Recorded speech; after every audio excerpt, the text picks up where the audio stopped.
Good morning and welcome to another episode of Alabama Care. I am Lane Hagan, the Executive Director of Libby's Friends, and joining me today are three of my good friends. We are doing an introduction to the Birmingham Metro Special Needs Dads Group, and I'll kick it over to Brad Hudson to introduce himself. Good morning, guys. Lane, thank you. My name is Brad Hudson. I've got a 9-year-old daughter named Emily, who has an ultra rare disease called DHX30. It's a genetic mutation. Ultra rare meaning there was, at the time, there was only one other person that had it. Since then, we found 40. I have been with the Birmingham Dads Group since its inception, the first meeting on August 21st, 2018. All right, Jonathan, you want to introduce yourself? Sure. Hey, everybody. I'm Jonathan Hornsby. I have, this is an older picture, but she's now 10 and a half years old. My daughter, Caroline, has cerebral palsy. I've been involved with the dads group since just after the first meeting. When the next guy who's going to introduce himself, David, gave me a call and let me know, hey, these couple of guys are getting together. They want to start a group. So there we go. Now here we are. All right, Dave. Yeah, and I'm David Berry. I guess I'm the old guy of the group. I have a 30-year-old son who was born 28 weeks premature. He has cerebral palsy, hydrocephalus, and a couple other little things going on. And like a lot of these guys, it's been a journey. He's been through 43 brain surgeries and 11 or 12 other. And, between the experience that I have and these guys have, that's kind of what's brought us together to, form the, Birmingham Dads of Kids with Special Needs. And I also have a daughter with cerebral palsy. Libby is 7. And I joined the group in March of 2020. It was the meeting before everything went crazy. And things really changed after that, but the group has held on and stayed strong. But I think Brad, I'll let you start and just kind of start with where the group came from. How did it start? When did you kind of decide to grow? How did you grow it with David and getting it off the ground? Yeah, sure. It was my daughter attended Hand in Hand at United Ability, and we were at their fundraising event called Journey of Hope in 2018. At that event, we were sitting next to another family who had a child in Emily's class, and we had never really talked at all with this family. But as you do when you're at these events, you're forced to sit next to somebody, which sounds terrible, but you know what I mean. You sit down, you make small talk, you get to know each other. And so I started talking to the dad. His name's Garrett, and he's a therapist. And we were just shooting the breeze. Hey, what do you like to do? We had some things that were in common, but we also, one of the things I asked him, I said, hey man, you're a counselor. You probably you're more well versed in this, but one of the things that I've noticed is, as a parent, everything that talks about, how to be a parent, how to be a better parent, the resources to help you maybe when things are going difficult, all seem to be targeted to women. And we love them. We need them. Without them, we didn't have our kids, right? So I get that. But at the same time, as guys, you're supposed to be that stereotypical, hey, I got this. I'll put it all on my back. And let's just shoot straight. There's a reason when you're on the airplane, you put the mask on first before you put it on the kid. If you're not as strong as you are, you can't be the best for the people around you. So I asked him, I said, have you heard of any resources out there that are specifically for dads? Because I know I could use it. And he looks at me and goes, no, but why don't you do something about it? And I looked at him and I was like, I just met you. What are you talking about? And so Garrett goes, why don't you start something? And I said, all right, why don't we get a group together? You mean like that? And he's like, man, I don't know what it is. Whatever you want to do. I said, okay, how about this?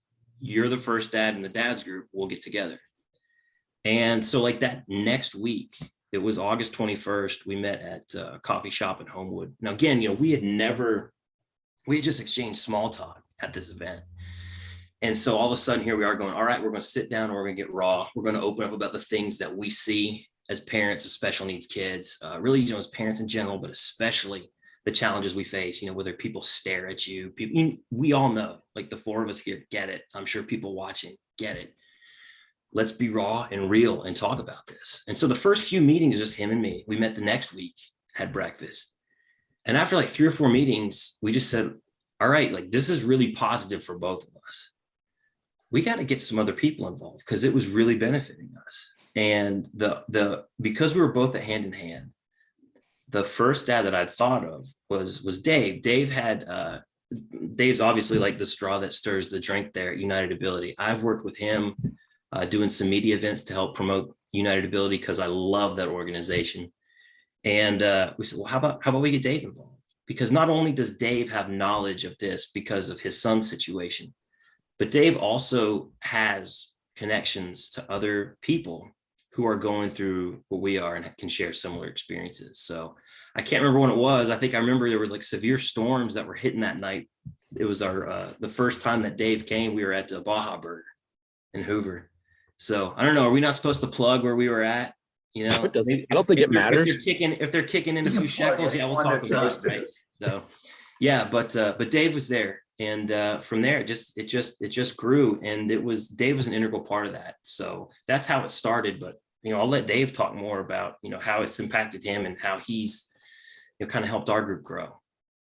Yeah, I mean, I think one of the things that's really helped us is because I had run in because it was just prior to that first meeting, and what got the conversation started was I saw Brad, coming out of Hand in Hand one day, and I said, how are you doing? And he did kind of give me that little odd look, because most people always ask, how's April? How's Emily? But I wasn't asking about April or Emily. I was asking about Brad. And from there, it was, he was, telling us about the, he and Garrett getting together. And then from there, just the connections that we had within that we already have, like with Jonathan Hornsby and a few others. We threw out basically a text thread and said, hey, we're going to meet at Baja Burger. The guy who owns that was very kind to give us some space, had great food. And Brad and Garrett, who are kind of beer connoisseurs, they brought us a couple of beers, and so we did burger tastings and beers. But more importantly than that, we started this conversation about dads and who we are and what and what we go through. And then after that, we kind of started individually inviting other people that we had met either through Hand in Hand or through CRS or through any of the organizations that we're in, that we're involved in. And we just kind of kept going and going. And we had about 8 or 9 people from, different, organizations, because the one thing that's clear is, even though it kind of had its foundations, within our group, this group is open to any dad of a child with a child with special needs, from any organization, from anything. This is just an open group of dads that need each other. But kind of the catalyst that grew it was I had invited Patrick Byington, who is a writer for Birmingham Now. And he came and he joined us in February of 2020 at Dread River. And I think there were 8 or 9 of us there. And he interviewed, several of the guys there. And then there was an article that appeared in Bham Now that first week in March of 2020. And it announced that, hey, these guys are getting together at Good People. And the next thing you know, we've got 30 guys that showed up. And so that was kind of the catalyst of it really, growing. And when we stood back and took a picture of it, it's like, wow, what started as Brad and Garrett having coffee, and then Jonathan and I joining for burgers, as this thing's going to have some real legs. And then COVID hit. All right, Hornsby, tell us about how you got involved and when you got looped into the equation. So I've always been really involved with United Ability. Caroline has gone there since she started going hand in hand when she was 2 years old. And then I don't know if it's because of a good looking face or a good voice, but I got featured in like videos and stuff like that. So I got to know the staff at United Ability really well, including David. And so when Brad and David chatted about this group, I mean, David gave me a call, and I was very thankful for the call, because one of the things as a dad with special needs is always harp on is that your friends that you had for years kind of unintentionally disappear. So they keep asking you to do stuff, and then you have to say no so many times they just stop asking. So I got asked, "Hey, you want to go grab burgers and a beer with some other dads?" I'm like, "Yeah, I do." That first phone call, I think it was the day before we were meeting up, and then I showed up and I didn't know who I was meeting with. I just knew David. Walk in and I realized, oh, Brad, yeah, I did a spot with him on Fox 6 with United Ability one morning. And then I hadn't met Garrett before, but I mean, he's one of the funniest guys you'll ever meet, and he's totally chill. So it made me feel very comfortable. But that involvement starts from just one person going, "Hey, I think I have a group that could help you out." And you mentioned how the group kind of grew. Yeah, the Birmingham Now article helps, but it's also just interaction. There's one guy that's in the group that I was eating lunch with my family at Moe's Barbecue in Hoover, and I saw this guy walk in with his daughter in a wheelchair. Obviously, something like CP. I don't know what the diagnosis was. I just walked up to the guy and said, "Hey, I got a bunch of guys you need to hang out with." That's the first thing I said to him. And I gave him my number, invited him to group me. He's part of the group now, and he just helped me out with a mortgage on my house. So it helps the people can help you out later in life too. So, but no, it's been a huge help to me, mentally and socially, to be able to know that I can count on every first Tuesday of every month. I got a place to go where I can chat about things. Yeah, I was one of those that, David, I think one day in the hallway when I was taking Libby, either coming or going at United Ability, you had mentioned it to me, and I feel like I was probably in a hurry or something, and I just kind of in one ear out the other, and I've kind of forgotten about it. And then I saw the Bham Now article, and Catherine was like, "Hey, you should really try to do this." She was like, you talk about being isolated sometimes and how so many people around us they don't understand exactly what we go through. And she was like, "I feel like that would be a good thing." So I went, and I remember going into Good People, and I was like, wow, there's a good turnout, not knowing anybody. So I literally just went and wrote my name on a name tag, and I kind of stood over out of the way and was just kind of taking it in. And I remember I met Brian Fleury. We must have walked up at the same time, because we started talking, and the conversation just goes. And it has been a really great group just to be a part of. To watch it grow has been incredible. I think just as important as our meetings, the group me that is very active, I think that's almost a bigger part of the everyday group of what we're doing. Because sometimes, and I feel like most of the time, it's primarily lighthearted, but we also have those times when we're going through something, or when we have a real question. And that to me has just been invaluable. Brad, I could think of an interaction you and I had maybe a year or so ago about our daughters being in a wedding, and how the thought of them being in, like watching them in this wedding, put some just really hard thoughts and feelings on our hearts about how, Libby and Emily wouldn't have their own wedding. And, that those conversations stick with me, and I imagine they stick with all of us. And it's that kind of stuff that we can't just have that conversation with your everyday Joe, because they don't get it. Their kids are typically developing and ours are not. And that, to me, I love the group meet side of it just as much as I do the meetings. Yeah, I think that's a really good point, because one of the things that to go back a little bit to when we started, when Garrett and I were talking, we were like, hey, how's this supposed to look? We don't want this to be, we want to be supportive, but I don't know if we really want to be like a quote unquote support group, because that could turn some people off. So, and a thing that Dave told me a couple of weeks ago when we were talking was like, we don't need to have circle time. You know what I mean? We can just get together and have a night out, or we can just be, Lane, Brad, Dave, and John, rather than Dad.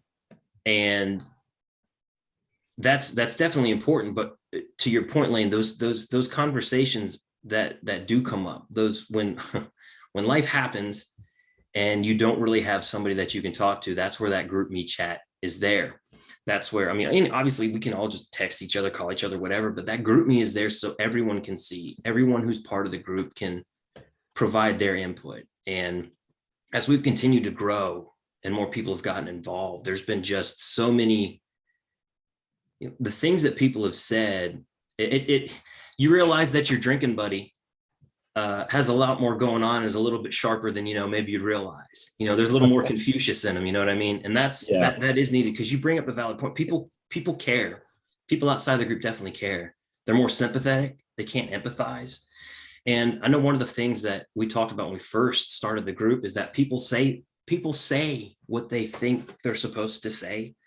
And, whether they're sincere or not, that's fine. But like, and I don't know how this is going to sound to people, I don't need you to pray for me. That doesn't help. Talking helps. Being able to be there, just to listen sometimes is helpful. And like the other thing that people used to always say is like, well, the Lord don't give you more than you can handle. Well, I appreciate you saying that, but man, sometimes it's tough. You need to find people that are in that same boat. And so to see how this has grown, and to see that, we're a group of guys that just hang out and shoot the bull and enjoy the first Tuesday of every month together, just kind of like we are now. It's very casual, very informal. But man, when we need to get down to it and talk about those important things, people step up. And so I'm glad that you said that, Lynn, because that balance is definitely there. You need to balance that casual side with the, wow, this is heavy. How do I handle it? Yeah, the social aspect is extremely important, because I think that as special needs dads, we lose some of the social aspects of life that a typically developing parent gets, right? I don't get to always go to the baseball game or the football game. I don't get to tailgate, 4 hours before a Bama game because, I either can't afford a sitter for another 4 hours, or Caroline can't handle it. But the vulnerability that we have and the openness that we show each other, I've never cried in front of you guys. I'm not saying it won't happen. It probably will. Something's going to happen in life, and things have happened in this group that we've been there. Like Brad said, we're going to get together and shoot the bull and talk football and everything, but we're there when life happens. We've had 2 dads in the group who have lost their kids. Three dads in the group that have lost their kids. And I mean, no parent wants to imagine that. And I couldn't imagine going through that as alone as some of these special needs parents might feel. It's unbearable.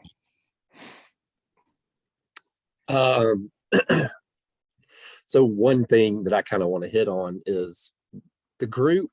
Like I said, it kind of boomed right there when COVID started. And then COVID happened and nobody was meeting and everything went crazy. So Dave, why don't you kind of talk us through what COVID did to the group, how we survived the group? For instance, let's talk about the solo stove evening and just hit on some of those topics. I think, we had so much momentum coming out of that first Tuesday in March meeting, and we wanted to find a way to continue it. And of course, like when the whole world went virtual, we did too. We had made a commitment early on that we were going to meet the first Tuesday of every month, unless it like falls on a holiday. And so we started having Zoom dad's group meetings, and we continued these on for several months, and they were funny. I mean, because you had dads walking around their kitchens with their cell phones, cooking dinner for their kids. I mean, we had everything, but that was the key is we wanted to stay connected. The Solo stove that you mentioned towards the end of 2020,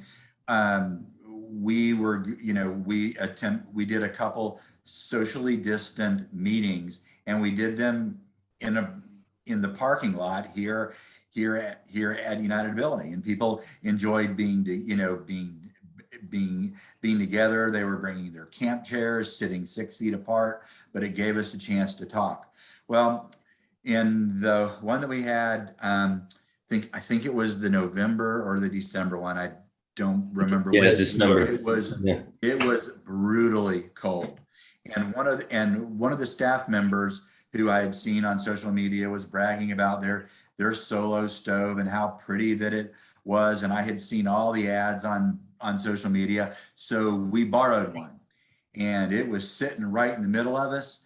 And we may lose Solo Stove as a sponsor if you ever had them, but it looks pretty and it's shiny and the flames are nice, but there was no heat, and we froze our tails off. I think Brad said he still has frostbite from his toes. But my toes have never been that cold. Yeah, it was brutal. Yeah, but that was just how important it was to keep the group together, to keep the communication, to do whatever we could just to stay in touch. I mean, we had a guy sitting in a camp chair wrapped in a sleeping bag. I mean, we did what we had to do to keep the group together, because we realized, like so many things, that if we got out of the routine, if we got out of the habit, it was that we could lose what we had. And so it was important to keep it going. Yeah, I particularly think back to the group me part of the group for when COVID hit, because, most of us have medically fragile children. So we had to take, the COVID precautions to a different level that maybe everyday people did not. And so the group me was especially valuable. So you could say, hey guys, give me your opinion on this, or give me your opinion on that, or this is how we're doing it, this is how that doing it. And that aspect was just awesome to see. And we were all really glad to get back in person, but the Zoom meetings definitely kept us going for a few months, but we were all glad to just get back in person. And the Link Point, we still do Link Point every few months, and it's a great spot for us to go and just kind of reminisce on what the times were at the time, or at the moment. And what is our current number of people in the group, Dave? We've got we're sitting at about 40 to 45 that are on either our group me chat or our Facebook page. And of those, there's probably a good 30 plus that are active. Not all at the same time. Not everybody can come every month because work, family responsibilities, vacation. But I would say there's a good 40 to 45 solid, with more contacts that we have. And even just looking at the Facebook chat now, Antoine Jordan has jumped in on the Facebook chat, and he's like, you guys are so strong. I couldn't do what you do. And it's like, yes, you can. Yep. Yeah, all you have to do is show up, because I mean, we may be the ones that are boisterous and not quite as shy, but we've got some guys that are just very shy and come, and their conversations are are one-on-one. And that's the unique part about this group is, you know, you can come and you can be you, and as open as you want to be or as closed as you want to be, but just knowing that we're there. There's 51 members in the group me right now. That doesn't mean that 51 are active. There could be one that has never said a single message in that group me, but they can chime in and say, hey guys, how you doing? Or, hey, I have this serious issue, or I have a serious question. And they're as open and welcome as anybody else in that group. So. Yeah, Dave, to your point about, you can share as little or as much, as you want in the group. I think that's important because, again, we're not really built around, hey, my name is Brad. Hi, Brad. And I'm the father of, and not to sound insensitive, but I mean, that's not really, that's what we're about. We're there about being supportive, but how it looks is going to be different to everyone. So the important thing is that we're just there, because sometimes, like to allude to what I was talking to earlier, sometimes you just need somebody there to just listen, or you just need to, vent or whatever. And so these meetings, there's no real program. It's just get together and hang out. Hey, how you doing? And catch up. And I think that's part of the reason, I'm actually working on a professional presentation for my work life right now about how things changed and a lot of places shut down, when the pandemic hit. We actually grew. I don't know if you realize that. We grew. Our last meeting that we had was that awesome one at Good People when everybody showed up. Because I know like Dave and I were just sitting there going, oh boy, we've reached like a critical mass. How do we, because that was a big fear of mine. It's like, I want to talk to everybody. What happens when we get to a point where I can't talk to everybody in a night? We're there. Like when we were at Ghost Train this last month, I feel bad. There was 15, 18 people. I didn't get a chance to say hey to everybody. So it doesn't mean that anybody's being excluded or ignored, but I mean, man, there's a lot happening. There's a lot happening. So, come share as little or as much as you want. Just know that if you're there, we got you. And, we'll be supportive if you need it. And if you just want to have a cold one with us. I do want to say too, I was also concerned about like alcohol can be a sensitive thing. Hey, this is the South, right? So we are all casual drinkers. We're not like hardcore. We have some dads that do not drink. We have some that are in recovery. We respect that, and they get it too. We are supportive of everybody. And it's important to realize that alcohol is not a crutch.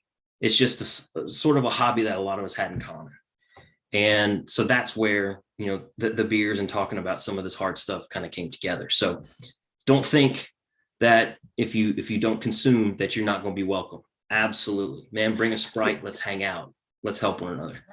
I say the meetings themselves, we tend to meet somewhere where we can enjoy a cold beer or something like that. But I mean, David has been instrumental in setting up family events where we've gone to Birmingham Legion games together. We've gone to the Birmingham Stallions games together, to where the entire family can get together and there's no drinking and the kids are there.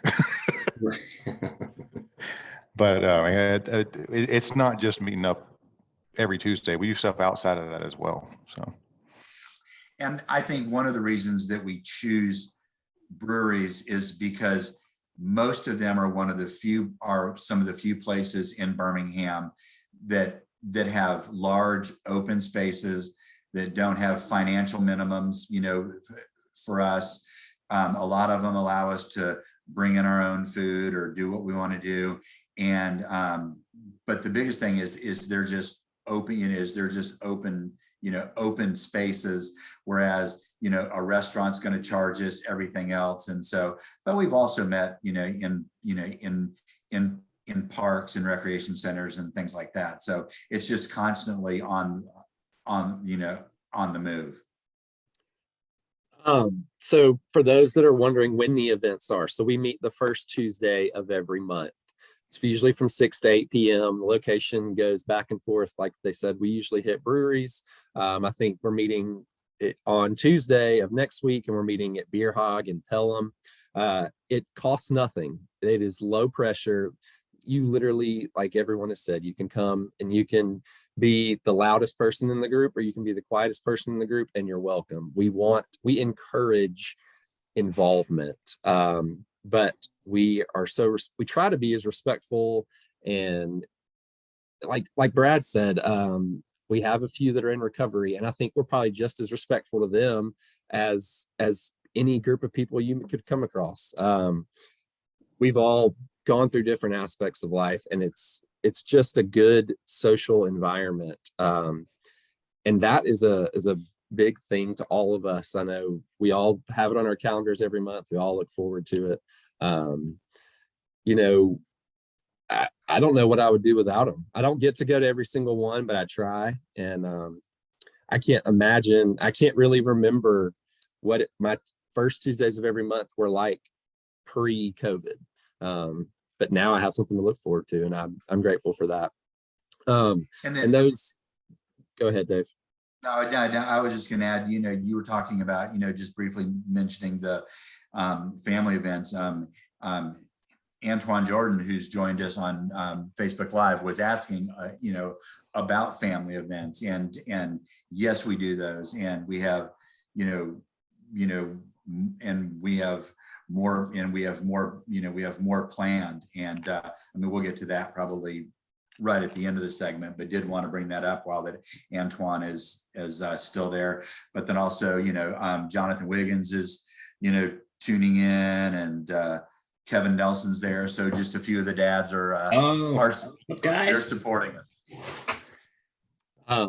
Yeah, we just had a family event on Sunday out at Railroad Park, and those events are really relatively new, but those are cool because you can go and you can take your family and you can see a few familiar faces and you can meet some new folks. And it's a way that the group has grown and transformed. And, I saw Brad on Sunday, I saw David on Sunday, met Isaac for the first time.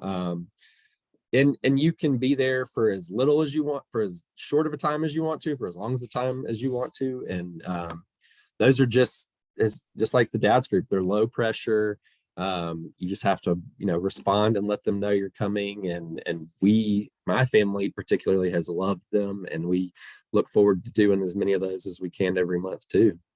Yeah, those excuse me. One of the things that I know, Lane, you and I talked about, I think about the conversation we had at our December meeting about how there has been, our wives have said, man, why isn't there anything for families? Why is there anything for women?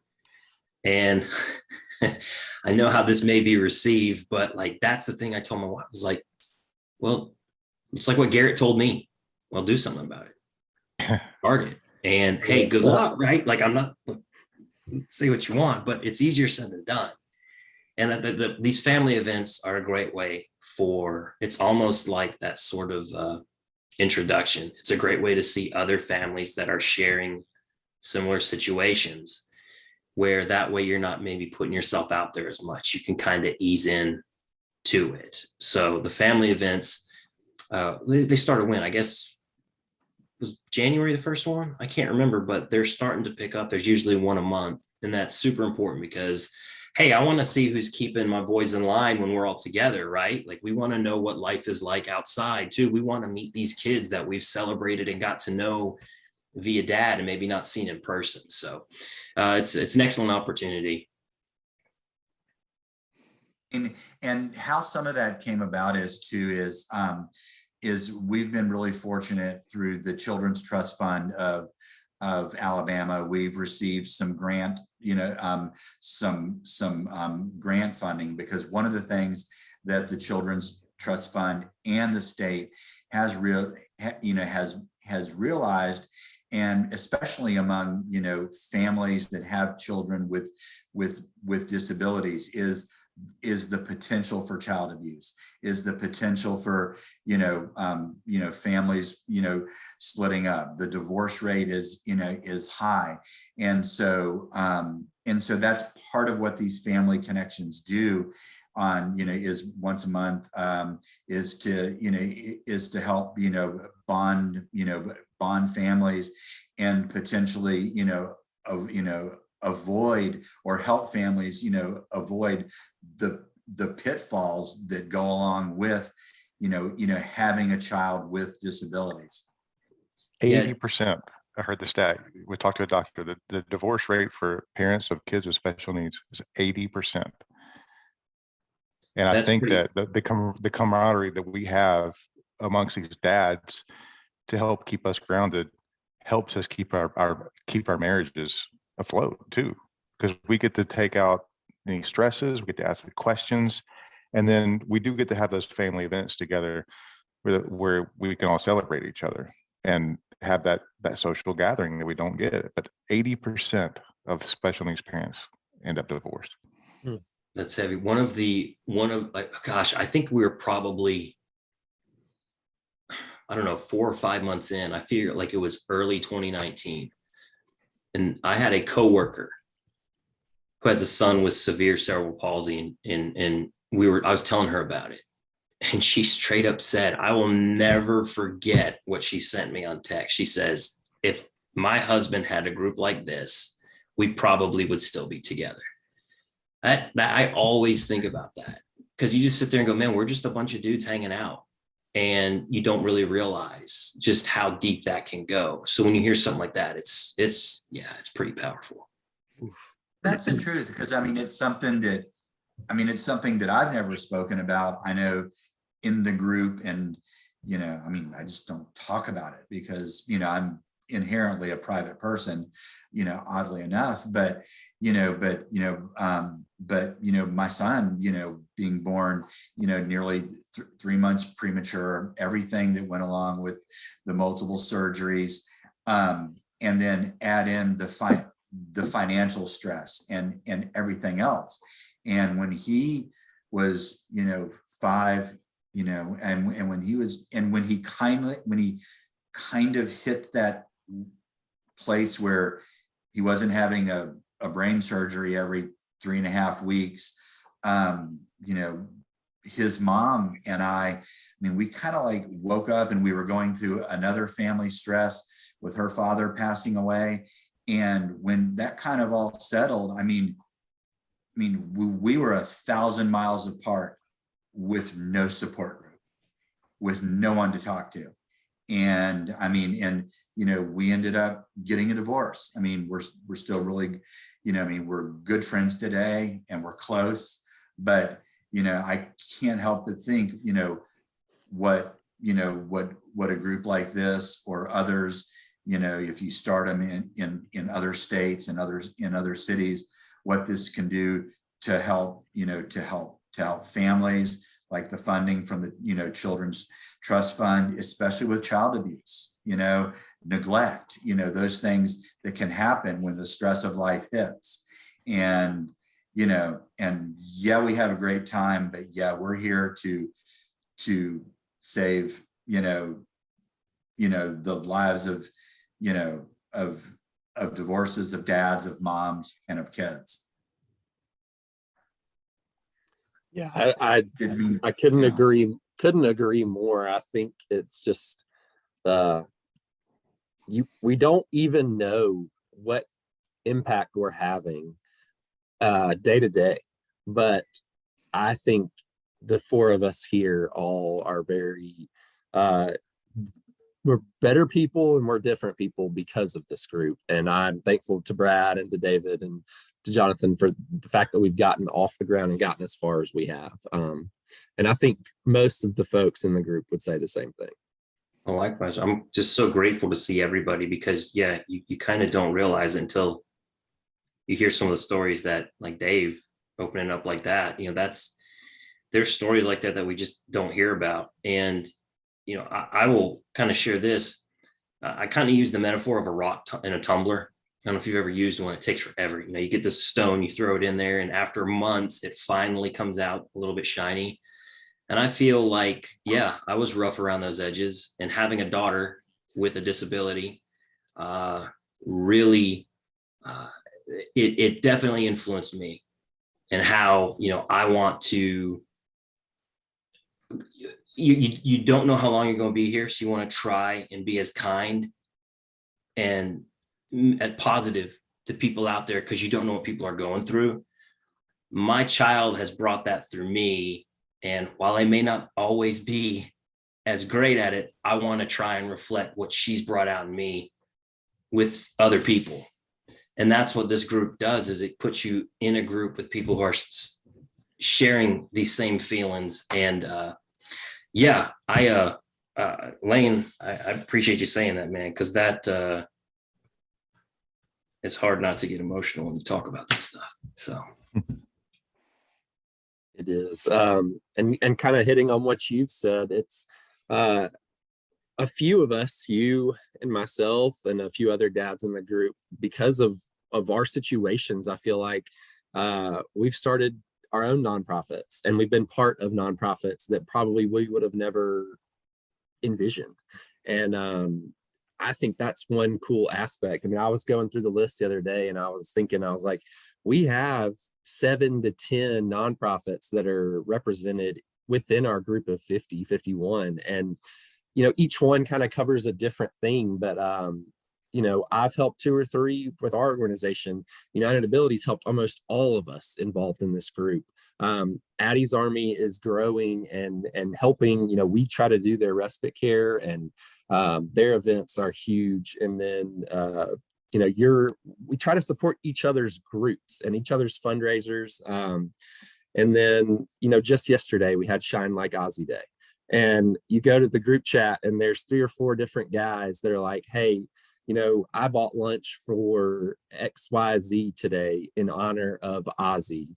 And the support, that's just the small things that we can do. But so many different ideas and things have come out of what what we're doing. And I think that will be awesome to watch as we continue to grow and as we continue to add more members. And I think that's just incredible. yeah, it's not just the emotional support. It's the, you know, Hornsby just said that he got, was it like insurance or a mortgage or something like that you? Yeah, I got my mortgage, got a great mortgage from a guy from. So it's like, it's not just, you know, the emotional assistance. It's people that can help guide you, people that have kind of navigated these waters before, like whether it's, goodness, we know how the system can be, right? Like, so if it's navigating Medicaid or, you know, different resources that are out there and that are available, when you're in this like special needs world, it's like, if you don't know where to look, you're not likely to find it. So putting yourself out there saying, hey, please come ask, has been key. Whether it's been, you know, trying to find ways to help others or to help with therapies or places to go, or whether it's even when we started DHX 30 United, Lane helped me with bylaws and all of the formalities that go along with starting a 501c3. So it's important to say that, man, it's not just the emotional piece. It's people here that can hold your hand and go, hey, I know where to go. So ask around. It's a vital resource for sure. And I mean, and it's been a great resource too for, you know, just, you know, how to navigate the public schools and the education system, and how to advocate for your, you know, for your children. Because I mean, we're from, you know, Hoover to Mountain Brook to Vestavia to the city of Birmingham, and, you know, and that's where, you know, some of the most informational, you know, support chats have been. It's been like, hey guys, I'm going in for our meeting today and I don't know what to do and I'm nervous, any advice? And, you know, and then also, you know, I mean, even the resources for pieces of equipment, you know, what works best for you, you know, it's just the, you know, it's the, it's the brotherhood, it's the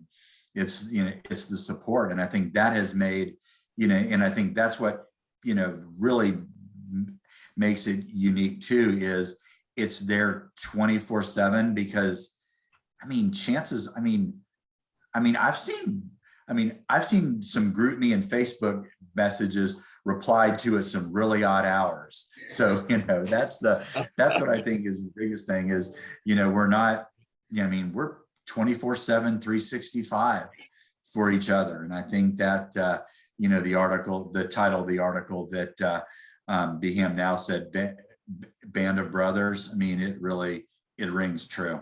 Yep. Yeah.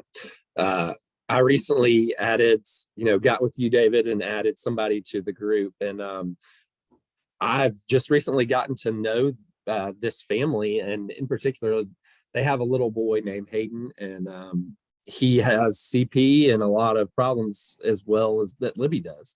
And they're kind of trying to figure out where they need to move in the metro area. So, I think having all of us in the group me, he can say, hey, what about this school system? What about that school system? And we're going to be able to hit almost any area that's within, 20, 30 miles of Birmingham. And I think that is going to be a pretty valuable thing for him. And I hope that he'll dive in and kind of take people's advice, because, when Libby was born and when we went through everything with her, I probably could have jumped right in and asked a million different questions, because I think we all know there's so many questions you have when you're new at this, and there wasn't really anywhere to turn. And now, 7, 8 years later, I feel like we're really trying to just be as big of resources and as big brotherhood as we can. And I think it's awesome. I really do. And I'm fortunate that y'all have done this and that we've been able to get it as far as we have. And I think the next few years are going to be exciting. I think I know, Brad, we kind of hit on it, but I think the growth of the group is going to include a lot more family events. And I think also at some point, I'm hopeful, there will be a formation of a mom's group, because Catherine and I know April have both expressed a desire to have one. And our little elementary school, they have a few moms that'll get together for a lunch, and I'm like, that's how it starts. Like, y'all need, and I told my wife this, now granted she's not quite the go-getter that I can be, but I'm like, look, you have kind of started one.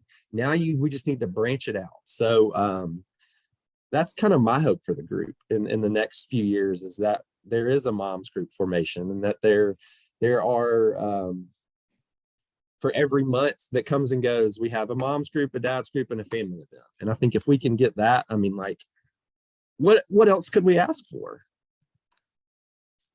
I think that's ideal. Yeah. It's we said this was a grassroots thing, and like Brad explained, it was him and Garrett chatting at some function and going, hey, we've got something in common, let's go talk. That has to happen elsewhere too, because we're in Birmingham. There are other parents of kids with special needs all over the state that Birmingham's not convenient for them. They may be in Mobile, they may be in Montgomery, maybe in Huntsville. All it takes is if you're picking up your kid from daycare going, hey, you want to go grab a cup of coffee? I'd like to get to know something more about you and your family and everything. It's a weird thing to go up to somebody you don't know that well and say, hey, I would like to get to know you. But the worst they're going to say is, get away, freak, right? And then you're right back where you started. But the possibility of what can come from that, the friendship and the camaraderie and the brotherhood in communities outside of Birmingham, it's the possibilities are endless. So. And I think that one thing too is, and we've mentioned it, we've touched on it just a little, is the fact that, we've got a dad whose child is, a year old, and then we have, dads whose kids are in their, teens, 20s, on up to 30. So, it's a diverse group in its age and in the types of disabilities represented.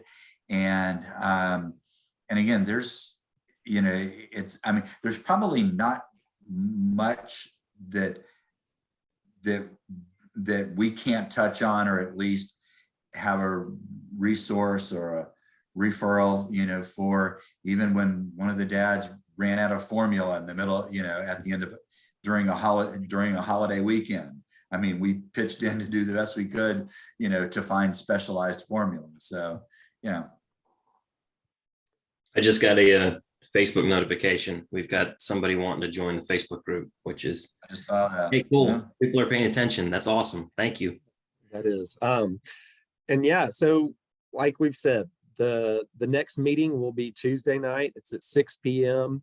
It's going to be in Pelham at Beer Hog, and we meet the first Tuesday of every month. If you want to join and you're interested, you can reach out to any of us through social media. And then I think, Dave, did we get an email address set up? Yeah, and then and I'll throw it in the group chat. I mean, I'll throw it in the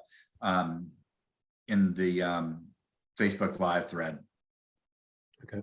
I think we've covered everything that I kind of had highlighted. So is there anything else anybody wants to touch on before we turn it over?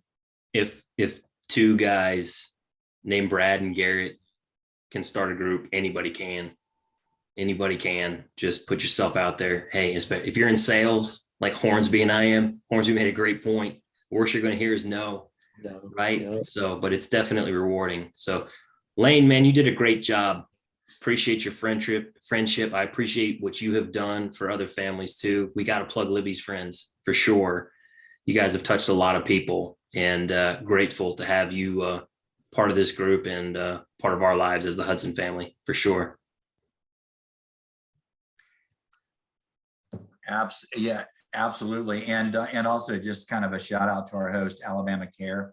I mean, they do, 3 to 4, sometimes 5 Facebook Lives a week, always relating to issues with the disability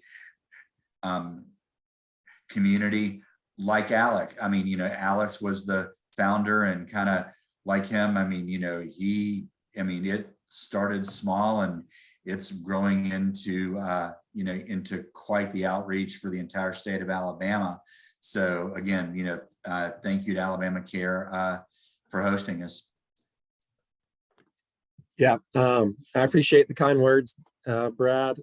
I'm very fortunate to be a part of the group, and like I said, I'm ready to see what the future holds for us.